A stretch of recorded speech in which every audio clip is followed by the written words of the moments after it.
Hello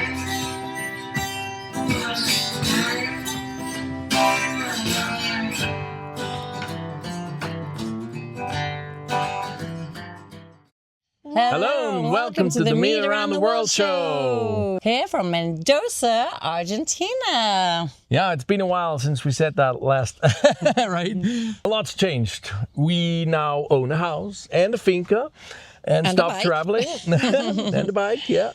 I have a teaching job. I'm an English teacher at a bilingual school just 10 minutes away from here. Yep. I go to the same school. I'm in first grade. And you're in first grade, right? And what else? You own I got a bike. Yeah. And the cat? Well, it's the neighbor's cat. Hi, this is the cat Oreo. She's so intelligent. We hang out a lot together, and we're best friends together. We always are besties. She always visits me, and she's the best. She's called a Scratchy Cat. So what's happened, Richie?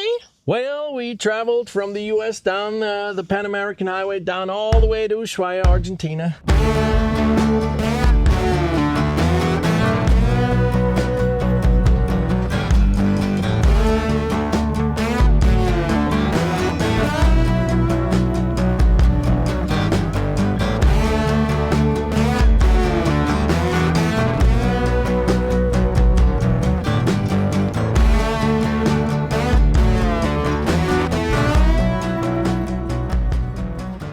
Turned around and thought hard what we're gonna do with the rest of our lives.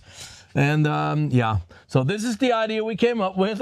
We wanted to stay in Argentina and bought this finca, beautiful finca here in Mendoza, Argentina. And we want to make an overland campsite here. So that's what we're currently doing. The best journey I ever had. A trip of a lifetime, of course. Yeah. So because we need to make a camping, we've been really busy. It's a huge project. Yes. But do not fear. We are still going to edit those videos when we have a little time of our whole South American adventure. So news travels fast. As you can see, we have a camper here, some German travelers, Richie and some Swiss travelers that have been staying with us, just built this carport. Amazing, all by hand. Yeah, people have heard about our project and they're stopping by to see us. Talking about other overlanders, just 2 weeks ago, Björn and Alessandra stopped by from Roadhouse Bus, and they made a video about us and emigrating to Argentina. And we would like to show you that video right now. Enjoy the show and Have a rock and roll day. have a rock and roll day. A rock and roll day. And we'll meet you around the world. We'll meet around the world. Thank you for watching and subscribe to the channel of the Roadhouse Bus crew. And yeah, let's go and grill some meat. Willkommen bei Roadhouse Bus. Schön, dass ihr wieder dabei seid. Viele Menschen spielen ja heute mit dem Gedanken, Deutschland zu verlassen. Ja, aber wohin? Wir sind in Mendoza im Herzen Argentiniens und hier treffen wir Auswanderer, die sich für dieses echt geile Land entschieden haben. Wir stellen uns die Frage, ist es kompliziert nach Argentinien auszuwandern? Was für Papiere braucht man und was muss man bedenken? Viel Spaß beim Video. Argentinien. Das Land hat eine Fläche von 2,7 Millionen Quadratkilometern. Also mehr als 7-mal so groß wie Deutschland. Seit 1816 ist Argentinien unabhängig von Spanien. Hier leben ca. 47 Millionen Menschen, von denen ein Großteil europäische Vorfahren hat. Die Amtssprache ist Spanisch. Es werden aber auch indigene Sprachen gesprochen wie Guarani und Toba. Man bezahlt hier mit dem argentinischen Peso. Derzeit ist 1 Euro ca. 1200 Pesos. Bis 1950 gehörte Argentinien zu den reichsten Ländern der Erde und wurde in den darauffolgenden Jahren durch sozialistische Regierungen in den Bankrott getrieben. In den letzten Jahren hatte das Land mit einer starken Inflation zu kämpfen. Seitdem Javier Milei das Land regiert, hat sich die Inflation normalisiert. Die Lebensmittelpreise bleiben allerdings auf einem extrem hohen Niveau. Das Land verfügt über reiche Bodenschätze, wie Erdöl und Lithium. Traditionell ist die argentinische Wirtschaft durch Landwirtschaft und Viehzucht geprägt. Im Norden ist das Klima subtropisch bis tropisch, im Süden trocken und im Feuerland herrscht ozeanisches Klima. Wir befinden uns in Mendoza, im Herzen Argentiniens. Die Stadt ist bekannt für guten Wein und gutes Essen. Und ganz Argentinien ist bekannt für sein Asado. Richie, Mann, total cool, dass das geklappt hat. Schön, dass es geklappt hat, Jörn. Ja, lange her. Wir haben uns das letzte Mal in Ushuaia am Ende der Welt, seitdem... Am Ende der Welt, Ja, genau. seitdem kenn ich dich. Das war toll. Ja, Hammer. Ja. Also Richie, seine Frau Abigail und Zoe, die Tochter. Hey, Hammer, wir wirklich seit dem Ende der Welt, ist mehr seit einem Jahr jetzt schon, ne? Ja, genau. Und sag mal, hier hinter dir Meet Around the World, das ist dein Ding, dein Videokanal? Richtig, mein YouTube-Channel, ja, ein bisschen vernachlässigt, aber ja gut, ich habe noch mehr Hobbys. Ich bin mehr am Grill als am Video. Ich habe aber den Eindruck, dass du sehr, sehr gerne Fleisch magst. Nee, ich liebe Fleisch. Ich bin ein Fleischliebhaber, absolut. Der Fleischfresser pur. Carnivoro. Aber das ist mal eine ganz andere Sache. Du warst jetzt mit dem Ding hier hinter uns 5 Jahre lang auf Weltreise, ne? Genau, ja. 5 Jahre USA gestartet, dann war die Pandemie und dann waren wir ein bisschen länger in den USA, dann Mexiko, auch ein bisschen länger und es war aber super toll, es war wichtig. Man lernt so langsam zu reisen, dann Guatemala, dann durch ganz Zentralamerika bis nach Panama, dann verschifft nach Kolumbien, dann Ecuador und runter bis Peru, Bolivien, bis nach Feuerland, wo wir uns kennengelernt haben. Und dann wieder hoch und dann war die Reise so wie, ja, was machen wir jetzt, oder? Genau. Und dann seid ihr gelandet, aber mein anderes, ihr wart auch am Orinoco, habe ich gesehen. Ihr seid ja völlig bescheuert da durch den Nee, wir sind schon 500 Kilometer gefahren. Wer macht denn sowas? Ja. Wir waren abenteuerlich unterwegs, das stimmt, ja. Also deswegen, das stimmt, ja. Immer auf der Suche nach dem letzten Abenteuer. Und Genau. was für eine Karre hast du da drunter eigentlich normalerweise? Ein Dodge Ram 3500 Diesel, okay. Cummins, genau. Das hat sich ja als gut bewiesen. Also Der hat's auch durchgezogen. ja, der hat es durchgezogen. Ihr wart im Amazonas irgendwo auch gewesen? Also seid ihr im Dschungel? Ja, wir waren im Dschungel, genau, ja, absolut, ja. Ecuador und nee, es war ein Abenteuer von A bis Z. Unglaublich geil. Ja. Aber dich als Meet Around the World und Fleischfresser hat's denn echt am Ende nach Argentinien verschlagen, wenn ich so richtig verstehe. Genau, irgendwann landet jeder Meat Lover in Argentinien. Da musst du ja vorbeikommen. Oder? Bleibt einem gar nichts anderes Nee, übrig, ne? nee. Lustige Geschichte, das beste Fleisch habe ich in Honduras gegessen. Nee, das war Zufall. Aber nee, Argentinien, das ist das Mekka der Fleischfresser. Und hier wohnen wir jetzt. Genau. Also, pass auf, wir gehen jetzt in die Carniceria und kaufen uns ein schönes Stück Fleisch und dann kommen wir zurück und dann grillen wir. So ein richtiges Asado, so ein richtiges Absolut. argentinisches So wie die Asado. Argentinier grillen, ja, Wow. mit so 10 Kilo. Wollen wir noch? Ja, so ein richtiges Stück. So ein richtiges- Ja, Nee, bin mit ich dabei? Knochen und allem. Bin ich ja. dabei, habe ich richtig Halbe Bock Kuh. drauf. Zeig mir, wo es die halbe Kuh gibt. Auf, los, lass Los, uns let's kommen. go.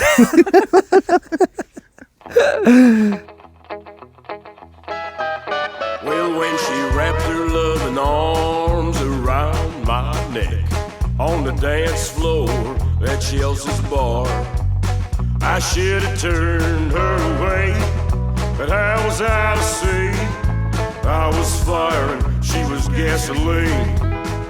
Ja, ich bin mit Richie im Auto und wir fahren jetzt zu was ganz typisch Argentinischem, also einer richtigen Charcuteria. Und die schlachten da auch selber, oder? Hast du gesagt, ne? Ja, die schlachten da, ja, genau. Carniceria mit Fiamberia. Ah, geil. Dicker Laden, ja. Ah, schön, da freue ich mich drauf. Und wir müssen halt sehen, argentinisches Rindfleisch, das ist so einzigartig. Und die lieben es, die zelebrieren es hier. Und das ist natürlich, wenn du dann so einen Laden hast, der sich dann auch darauf spezialisiert hat, dann ist das richtig geil. Da bin ich echt gespannt. Ja, cool. Ja, das ist Kultur. Ja, absolut. Und geschmacklich auch der absolute Mega. Absolut, ja. Nee, das Fleisch ist gut hier. Ja. So. I was fire and she was gasoline.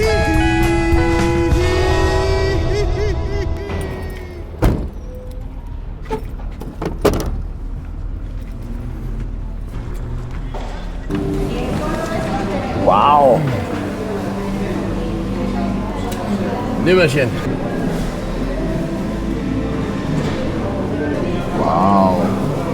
Und du gehst öfter hier einkaufen? Ja, ich gehe seit ein Weilchen immer hier einkaufen, weil die gefällt mir, die Metzgerei. Die gefällt mir super gut. Einzigartig. Und ja, die ist groß und die hat einen guten Umsatz und da ist immer das Fleisch frisch. Weißt du? Es sieht unglaublich gut Du aus. kriegst alles immer. Manchmal gehst du in eine kleine Metzgerei und sagst, kann Basio haben. Oh, jetzt hat er eben gerade das letzte noch. Oh. Ja, scheiße. Genau, und hier kriegst du es. Also, Was machen wir? also wir werden Costillar kaufen, Ja. oder? Die Rippe von der Kuh, sehr argentinisch. Und dann werden wir noch ein paar Würste kaufen, Chorizo und Morcilla, das ist die Blutwurst. Und dann noch ein paar Innereien wie Cincioline und vielleicht noch Molleja. Das ist die Glandula. Und ich glaube, dann werden wir Bin ich morgen... gespannt. Ihr könnt auch gespannt sein. Er ist der Grillmeister. Das wird richtig dick. Meat around the world. Meat around the world. Chockfleisch, das ist vom Hals, von der Kuh. Schweinenacken sozusagen. Genau. Rindernacken sozusagen. Rindernacken und hier die New York Strips. Und ja, Ossobuco, es hat alles hier, immer. Und el costillar me puede cortar como un pedazo de como 6 kilos más o menos de este. O como entero, o ¿cómo lo vendes? Se vende así completo, si lo llevas completo te queda más barato, te queda 7.000. Ah, cuando lo... Ok. ¿Me puede mostrar todo el pedazo? Por favor. Ah, mira. Ok, eso es el costillar. ¿Y lleva como cuántos kilos más o menos? Este tenés como 10, 11 kilos. 10, 11 kilos. Ok, le demos... Si lo llevas por menos te quedan a otro precio. Bueno, ok. Lo llevamos todo. Perfecto. Nimmst alles? Alles.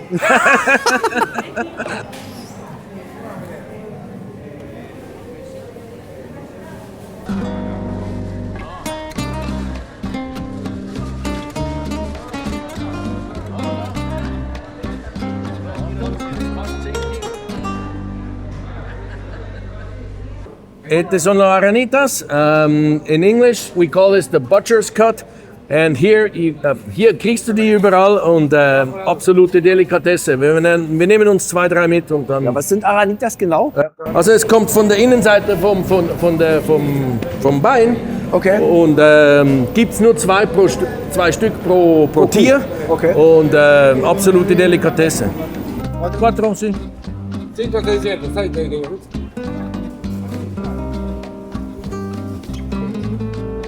Sì, dame parrillero.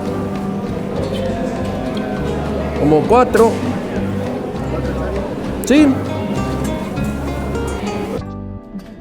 Ja, das sieht doch super aus. Ich freue mich. Bisschen Fleisch. Jetzt musst du mir helfen. Ja, ich komme. Muss aufhören zu filmen. Ich muss tragen. Ja, Richie, voll die geile Nummer. Was ist das für ein geiler Laden? Nee, absolut. Mein Lieblingsladen. Ich habe immer einen neuen Lieb, aber der ist jetzt wirklich top. Meine Nummer 1. Also richtig voll cool, ja. Ja, das liebe ich. Ihr wisst ja bei Rothausbus, wir fressen uns durch die Welt. Und Richie bringt uns jetzt hier wirklich dem Beef näher. Also richtig fett. Ich meine, ich habe ja selber schon ein bisschen Ahnung vom Grillen, aber er ist halt wirklich jetzt der Meister. Und da freue ich mich drauf, einfach mal zu sehen, wie man aus so einem 9-Kilo-Stück, ne? 9 Kilo war das. Ja, es war fast 10 Kilo, ja. 10 Kilo Rippe. Nee. Und die hauen wir jetzt, wie viele Stunden hast du gesagt? 5, 6 Stunden sicher, ja. Doch, ja, wird's gehen. 5, 6 Stunden auf dem Grill und dann können wir hoffentlich die Knochen rausziehen und haben so ein richtig weiches Teil. Und wenn nicht, ist es auch so weich. Ja, freue ich mich drauf. Ja.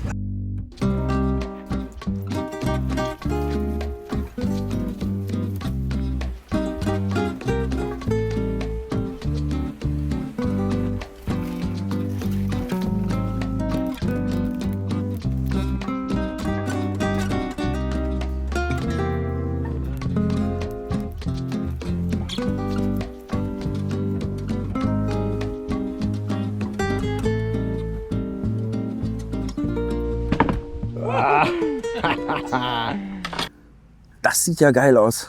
Nee, schönes Stück. Voll. Und was machst du damit jetzt? Machst du da noch irgendwas? Machst du da nur Salz ran oder was machst Nur du? Salz. In Nur Argentinien arbeitet man eigentlich nur mit Salz und ein gutes Fleisch braucht nicht mehr eigentlich, das stimmt. Also kein Pfeffer, kein gar nichts? Nee, nur man Salz. kann, wenn man will, aber Pfeffer verbrennt ja sowieso mit der Hitze, also Okay. kann man am Schluss ja auch drauf machen. Genau. Ich mache jetzt noch ein bisschen das Fett weg da, so wo es ein bisschen zu dick ist und sonst geht das dann so ganz an den Grill. Ein Stück, fast 10 Kilo waren es, ne? Das waren fast 10 Kilo. Ja? sollte reichen. Unglaublich, unglaublich. Genau. Sag mir doch mal, wie lange seid ihr denn jetzt eigentlich hier? Seit wann seid ihr hier? Wir sind auf dieser Finca oder Ja, in Argentinien. In Argentinien sind wir jetzt ein Jahr und 4 Monate. Schön. Ja, genau. Und- Alles in allem. Und warum habt ihr euch am Ende für Argentinien entschieden? Ja, ich wusste das ziemlich schnell schon. Wir sind da im Oktober 23 eingereist und erste Carniceria, da war der Fall klar, oder? Genau, nee, mir gefällt die Kultur und das Kultur mit Fleisch und Asado. Die Leute sind immer sehr nett und das Klima und es ist sehr wie sagt man, ein offenes Land. Und mir gefällt es hier vom ersten Tag an. Es ist ein Gefühl, das kann man schwer erklären, aber trotzdem, ja, und schau dich um, es ist wunderschön. Und, Hast du recht. Genau, und hier kann ich mich ein bisschen, ich finde ein bisschen mehr Freiheit. So. Okay, verstanden. Genau. Und warum ausgerechnet Mendoza? Mendoza, weil für mich passt das Klima perfekt. Das Klima ist trocken, ist schön, immer blauen Himmel und dann die Landschaft. Hier hinten haben wir die Anden, man sieht am Bergpanorama die 6000er und das auf blauem Himmel, wunderbar. Hier unten überall Rebberge und Olivenbäume und nee, es ist so ein Mix zwischen mediterran und den Anden, oder? Und wie gesagt, das Klima hat mich finde ich super hier. Du hast es ja eigentlich auch gar nicht so weit bis zum Meer, ne? Also du musst ja nur sozusagen über die Alpen rüberfahren. Eigentlich über die Berge und dann bist du in Chile und dann bist du schon fast am Meer. Genau, das ist ungefähr gleich weit, wie wenn ich von der Schweiz, also in Zürich nach Italien fahre. Das habe ich etwa gleich lang. Also eine perfekte Lage, kann man sagen. Genau. Schön. Ja, und die Finca hier, die habt ihr gekauft? Die haben wir gekauft, ja, vor 3 Monaten. Hammer. Ja, voll nee, schön super. hier. Ja, es ist wirklich voll schön hier. Absolut. Und war das schwierig, die Finca hier zu kaufen oder gab es da irgendwelche Einschränkungen? Muss man da bestimmte Papiere vorweisen? Nee, das war ganz einfach. In Argentinien kann auch ein Ausländer Grundstücke kaufen und Häuser. Und das Einzige, was wir machen mussten, waren, da wir die DNI, also die Niederlassung oder so noch nicht hatten, mussten wir eine Steuernummer beim Steueramt holen. Und das war eine 5-Minuten-Geschichte und fertig. Das war's, ja? Ja, das war's. Also du musst nicht hier gemeldet sein, um hier zu kaufen. Ja? Nee, du musst dich nur steuerlich registrieren und ja, dann... das ist alles. Ja. Ist ja schon geil. Ja. Nee, das ging also ganz einfach, ja. Schön, also unglaublich. Also gibt's in anderen Ländern hast du ja viel mehr Probleme. Genau, ja. Also das gibt Länder, kannst du als Ausländer nur mit einem Local ein Haus kaufen oder du hast sonst Auflagen oder nur auf 100 Jahre, aber hier kannst du kaufen und ja, ist ein Vorteil.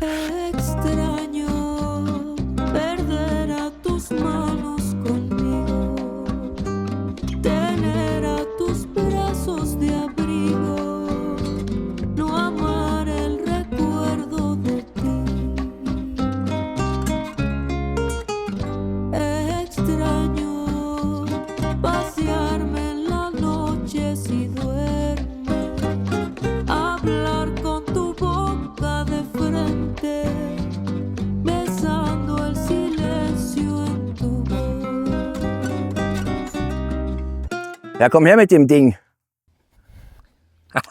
Das kommt jetzt auf den Marterpfahl, ne? So. Wow. Was ein Teil. Macht Spaß. Und das wird jetzt festgebunden und dann so schräg übers Feuer gestellt, ne? Ja, genau. So ans Feuer ran, genau. So mit der Radiationshitze wird das gegart über Stunden und dieses hat bestimmt 4, 5, 6 Stunden. 6 Stunden Garzeit? Das kann sein, ja. Unglaublich. Das heißt also, du machst die Kohle auch immer so, wie machst du das langsam drunter? Also ich habe auf einer Seite ein Feuer und das unterhalte ich immer und schmeiß wieder ein bisschen mit der Schafe ein bisschen unten hin und einfach, dass es immer genügend die richtige Hitze hat. So. Okay. Aber da braucht man auch ein bisschen Fingerspitzengefühl, ne? Also das kommt mit der das Zeit, muss man ein bisschen, genau, also ein bisschen üben. So, jetzt kommt das rüber und dann binden wir das fest mit Draht.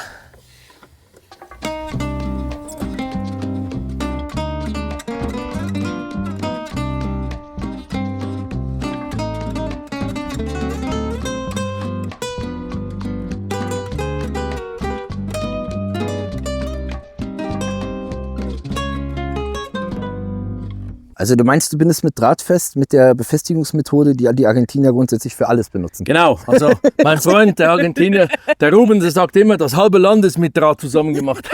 Also ich kann nur sagen, das funktioniert wirklich. Unser Turbo ist ja jetzt auch nur noch der Lufteingang mit Draht fest. Ja, genau. Du musst immer Draht dabei haben. Genau, wir hoffen, dass wir damit auch die nächsten 100.000 Kilometer weit kommen. Also die Befestigungsmethode Draht funktioniert. Draht funktioniert immer. Alambre in Spanisch. Alambre. Genau.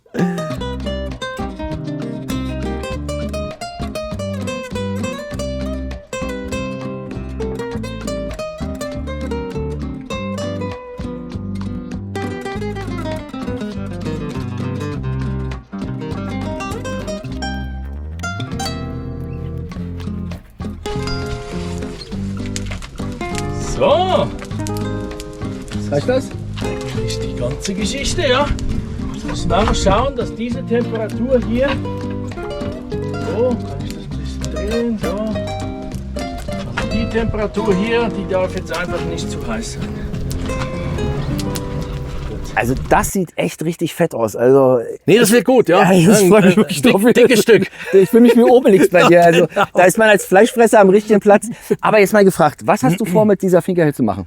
Komm mal mit, ich zeig's dir. Ja, cool.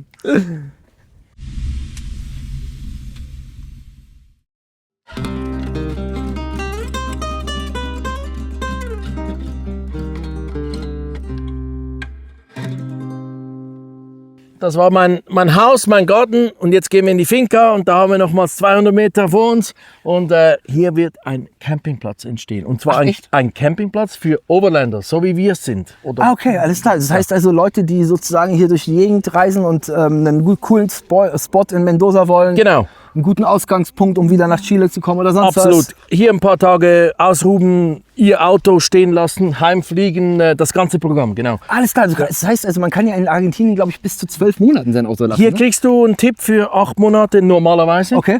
Manchmal weniger, manchmal mehr, aber 8 Monate ist so die Regel. Okay. Und da kann man das Auto schon mal stehen lassen, heimfliegen. Hier hat es einen internationalen Flughafen. Und, Natürlich, das ist natürlich das geil. ist perfekt, ja. Und das heißt, wie viel, also, aber du weißt noch nicht, wie viele Plätze du hier machen willst. Und Nee, aber ich mache da mal quasi eine Hektare auf einmauern und dann Camping mit Toiletten, Duschen und dann eins nach dem anderen. Ich muss das erfinden.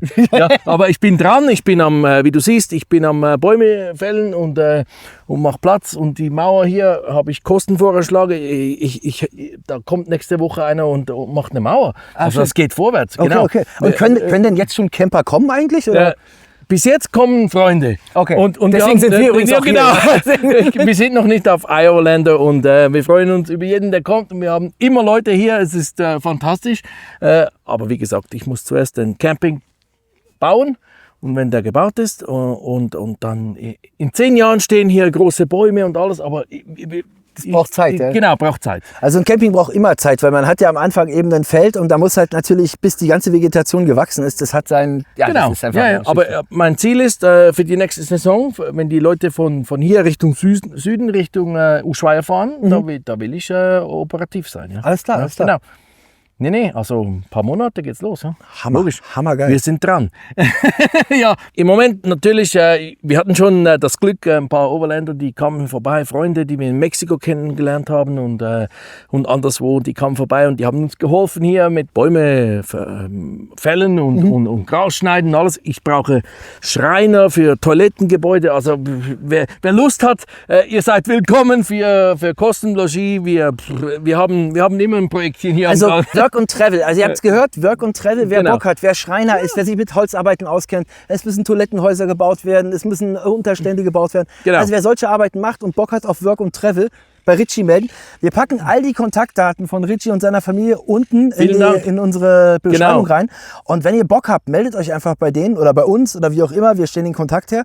Und dann habt ihr hier eine tolle Möglichkeit sozusagen zu arbeiten und Mendoza zu genießen. Genau. Und gleichzeitig Richie zu helfen, Ist gemeinsam sehr- was Geiles zu grillen. Sehr touristisch hier mit Wein und Olivenöl, alles mögliche Berge. Ja, kommt her, ihr müsst das sehen. Fleisch. Fleisch! Ja, lass mal gucken, was mit dem Fleisch los ist. Absolut, let's go.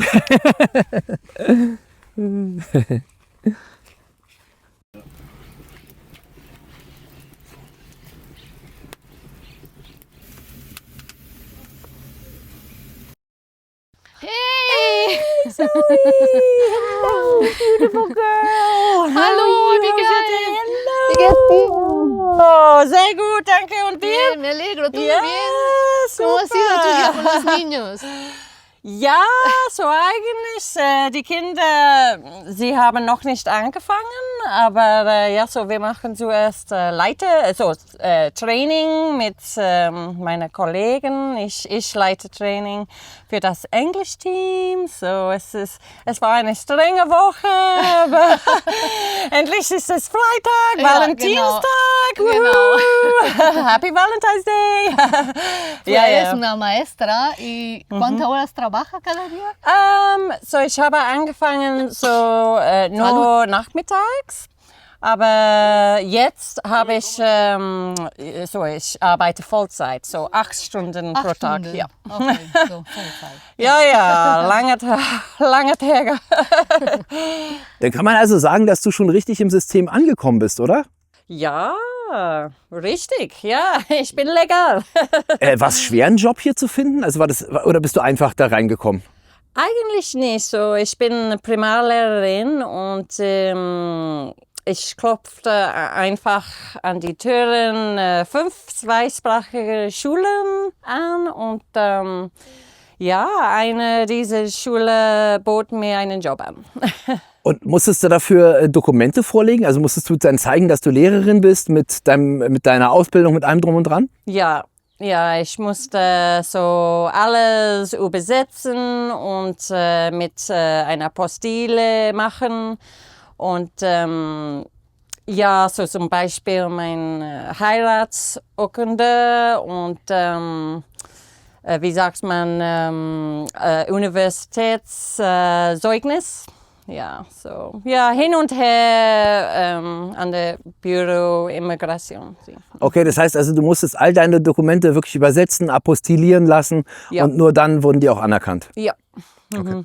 Musst du Spanisch können, um hier arbeiten zu können in der Schule? Oder das Scheinbar nicht. Ich bin ein Anfänger, ein Anfänger. Es wäre gut, wenn du gut Spanisch kannst. Ich arbeite mit Kollegen, sie kennen gar nichts. Aber ja, es ist egal. Ich lerne immer noch und ich unterrichte Englisch. So ich glaube, dass für meinen Job ist das super. Und ja. Ich meine, du bist ja Engländerin. Insofern ist es ja super, dass die Kinder in Muttersprache unterrichtet werden. Das Beste, was dir für die Kinder passieren kann. Ja. Ist viel besser, ja. Und bist du glücklich hier? Bist du hier schon richtig angekommen? Ja, es ist nicht einfach, aber ich genieße die Herausforderung. Es gefällt mir sehr, ein neues Haus zu haben und ein Ranch. Und so für Zoe auch, so richtig Freunde zu haben, ist mir wichtig und eine Routine zu haben. So Veränderung ist immer gut so. Dann erzähl uns doch bitte noch, oder ist sicherlich interessant für unser Publikum, was gefällt dir am meisten an Argentinien? Was ist das, was dich hier am meisten begeistert? Oh, das Wetter natürlich. Es ist sonnig 300 Tage des Jahres. So, die Sonne, blauer Himmel. Herrlich. Und die Leute sind mehr entspannt und das gefällt mir sehr. Ja. Und Alfajores, Biscuit mit Karamell, Dulce de Leche heißt es. So. Ja. Typisch argentinisch. Also mir gefällt es hier auch sehr gut. Ja. Sag mal, was hast du denn da? Ich habe noch ein paar so. In Argentinien gibt es nicht nur den Hauptakt, da gibt es immer noch ein paar Würste, Chorizo, Blutwürste, wie heißen die? Morcilla und dann gibt es noch Innereien und das sind zum Beispiel Morcilla, Blutwürste. Genau. Dann haben wir hier die Chorizos. Zeig mal hier in die Kamera. Ja, das sieht richtig geil aus. Genau, die gibt es auch noch. Und dann haben wir hier das Innerei. Schau mal an. Tripas, okay, das sind, muss ich nicht erklären. Aber ist gut. Ich freue mich drauf. Ja. Und dann hier, jetzt mal im Ernst, dieses hier, das sind Aranitas. Gibt es 2 so Stück pro Kuh, gibt es 2. Normalerweise nimmt der Carnicero, der Metzger, die heim, aber wir haben die gekriegt. Here we go. Wir essen gut heute. So.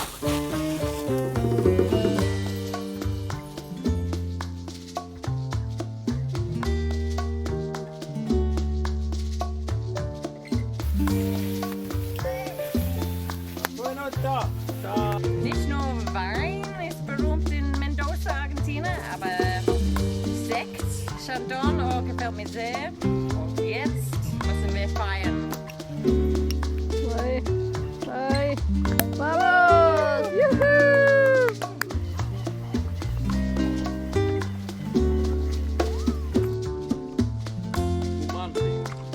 A la vida.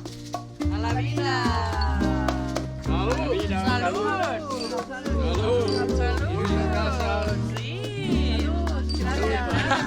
Salud. Cheers.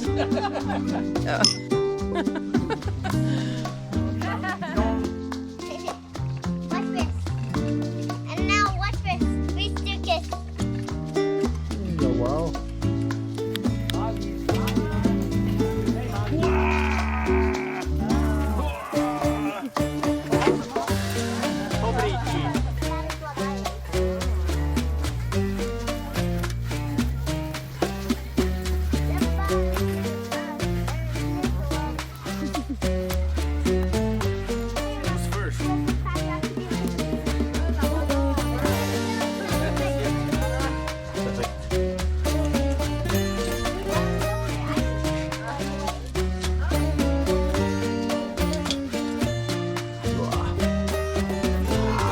Sieht zu gut aus. Hablamos, amigos.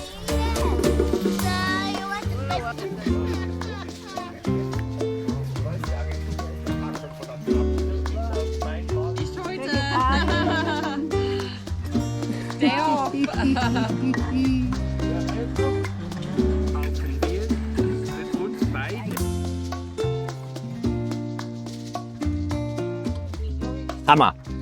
Das war echt ein super schöner Tag. Wir essen jetzt. Das Fleisch ist sowas von einzigartig zart. Also sowas, wie wir es in Deutschland einfach nicht kennen. Und so grillen wir halt auch einfach nicht. Wir können nur eins festhalten. Argentinien ist ein ganz geiles Land, um hier auszuwandern. Es ist einfach hier reinzukommen. Man muss keinen großen bürokratischen oder Behördenkram irgendwie beachten. Natürlich gibt es wie in jedem Land so ein bisschen, aber es ist nicht wirklich schwierig. Man kann hier Eigentum erwerben, das Eigentum ist auch nicht teuer und man kann einfach hier machen, was man will und es umsetzen. So, und damit beenden wir dieses Video. Wenn ihr Fragen habt, schreibt die einfach in die Kommentare. Für all die Dankeschön, die uns natürlich unterstützen bei PayPal. Wir sehen uns in der nächsten Woche und ich esse jetzt weiter. Schöne Zeit, bis dann. Ciao!